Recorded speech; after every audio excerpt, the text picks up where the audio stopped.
Bon, on va pas se mentir, il fait chaud de ouf. Alors je vais te raconter l'histoire de l'un des bangers fraîcheurs de l'été. Celle du Sundae. Reste jusqu'à la fin, ça va être incroyable. Avant 1890, la glace c'était vraiment un truc de riche.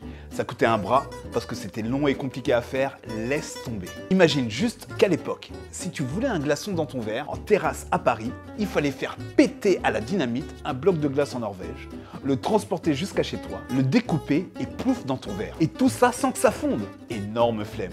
Mais bon, bref, toute cette galère prend fin grâce à l'invention de Nancy Maria Donaldson Johnson, avec sa machine à glace qui était en quelque sorte l'ancêtre de la sorbetière. À partir de ce moment-là, une véritable révolution s'est produite dans l'industrie de la glace. Grâce à une production plus importante et plus facile, les prix ont chuté et le privilège de l'élite a disparu. Tout le monde pouvait maintenant se permettre de déguster une bonne glace.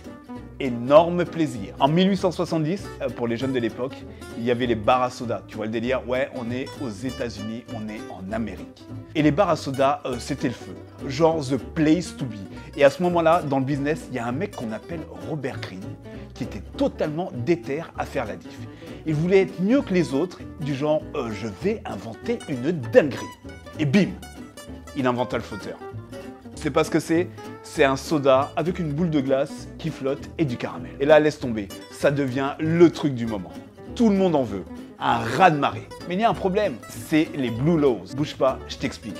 Les Blue Laws sont des lois qui apparaissent au 19e siècle et qui interdisent entre autres la vente de nombreux produits le dimanche, afin de préserver la morale publique et le respect du repos dominical. Je sais pas si tu vois le délire. Et avec ces lois, pas de soda le dimanche. Du coup, ça veut dire moins de chiffre d'affaires, surtout quand ton business, c'est de vendre des sodas.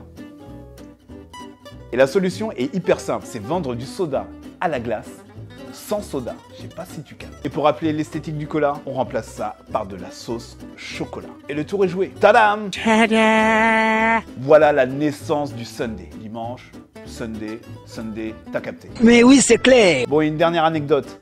On écrit Sunday et pas Sunday pour ne pas utiliser le terme désignant le jour du Seigneur comme nom de plat. Maintenant, tu sais d'où vient le Sunday et tu vas pouvoir briller un peu plus en société.